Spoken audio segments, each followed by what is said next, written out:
Okay, hello, welcome back. This is another Spidey Etiquette video, online etiquette with Spidey, or etiquette, is as the proper terminology goes. So first off, I am in the Iron Spider suit, the ones from the movies. I don't really wear these very often, mainly because I think it kind of takes away from Peter Parker's genius when he's wearing suits and using equipment designed by Tony Stark. You know, because Spider-Man really had some great inventions. Yeah. So, you know, that's just personal opinion. It's a pretty cool looking suit. I thought I'd swing around in it for a bit for this video. So we'll start with that. Let's go ahead and start swinging. Yay!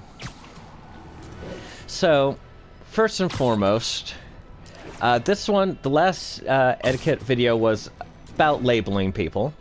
This one is going to be about blocking in all its shapes and forms and so on an online thing. Now, I'm going to make this clear from the start. Blocking is good technology. It needs to be there. And that's basically because there are some dangerous situations with online stalkers, things like that, where it's, you know, dangerous or, you know, even just actual harassment. I do know someone who basically uses the blocking technology to prevent her ex-husband from, you know, harassing her and doing things like that. So yes, I am very much in favor of this technology. The problem, and I think the reason why we need to have kind of an etiquette put into place for this, is because most people don't use it this way.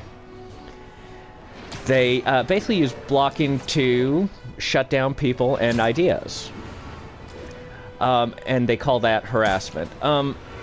So first off, I think part of the problem is that there are a lot of people who have never been in an actual harassing situation and who will interpret harassment as, you know, just someone expressing a different opinion than their own as harassment and as, you know, shutting down voices and people and so on. So they respond by doing the exact same, shutting down people who think or act differently by blocking them.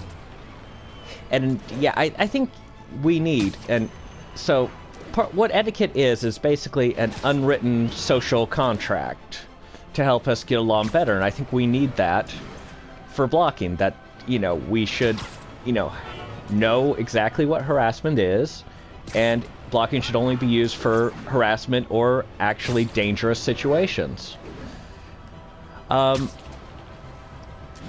So yeah, that's, you know, so yes. Kind of lost my train of thought. Which happens a lot to me. Anyway, yes, blocking can be good, but most people use it for bad purposes, so just, yeah, unless it's a genuine harassment situation, which a lot of people, I don't think, have the ability to recognize anymore, or if it's a stalking or actual dangerous situation, then yes, blocking completely justifiable. But if it's not, then it's just shutting down voices that you happen to disagree with.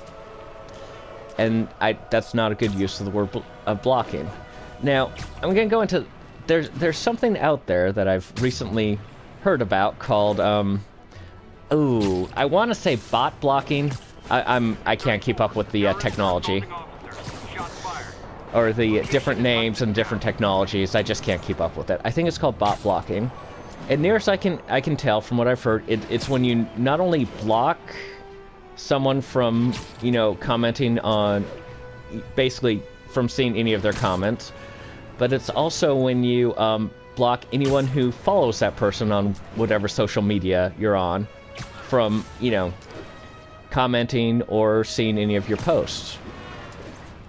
And that makes it, yeah, and it's, I kind of totally disapprove of that, because there are plenty of people I follow who I don't necessarily agree with, say, their political views, but I, you know, follow them and I get along fine with them because, you know, we discuss, say, video games or some other common interest.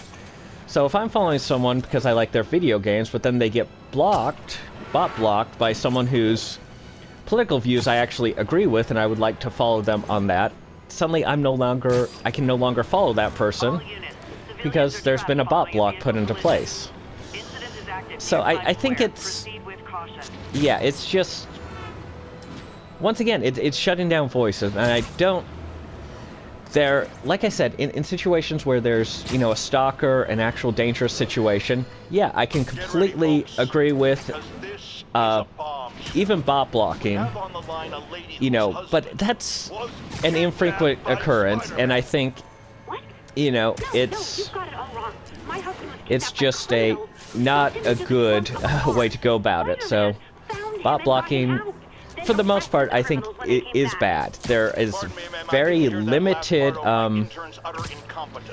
situation where it could be a good thing to have, but that's a limitation. Or rare, I should say, not a limitation. So,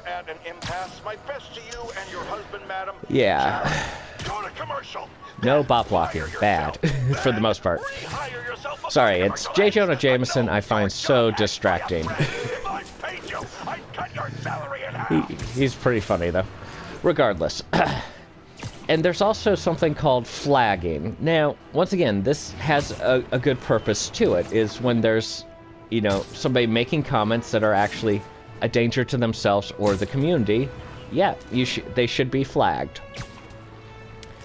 The problem is that there's a thing called false flagging, which, you know, makes me immediately think of pirates and what pirates used to do, when they'd fly under a different flag to be able to get close to some of the ships to attack.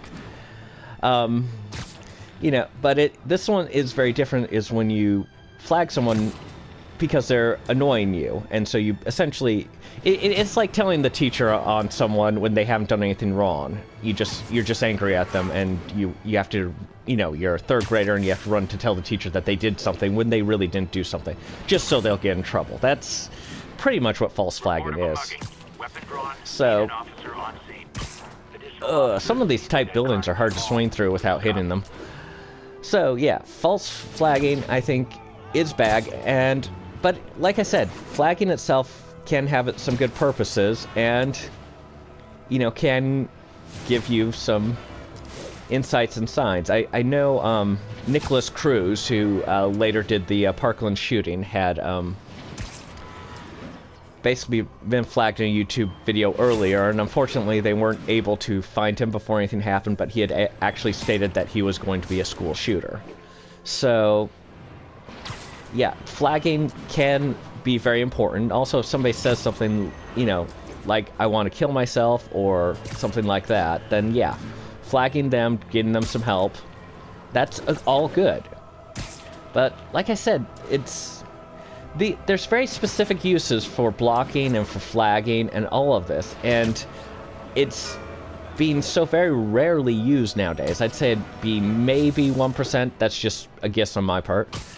About 1% of all blocks or flags are for legitimate, you know, reasons, like they're harassing me, they're stalking me, they're a danger and or threat to themselves or others. But the vast majority of it is not used for that, and I think we should establish a social contract on that says, wait, let's blocking and flagging for these legitimate reasons. And I want to make this clear, I think it should be an unwritten social contract, because when you start making them written rules, that's when, you know, you get people, you know, who genuinely need to use this technology to protect themselves, won't be able to do it. So, anyway, that's my Spidey Etiquette, online Etiquette about blocking, and, yep, when and how it should be done. So, anyway, I'll stand here, I'll crouch here, looking mysterious with glowing eyes, and yep, like and subscribe. I will see you in the next video. Bye.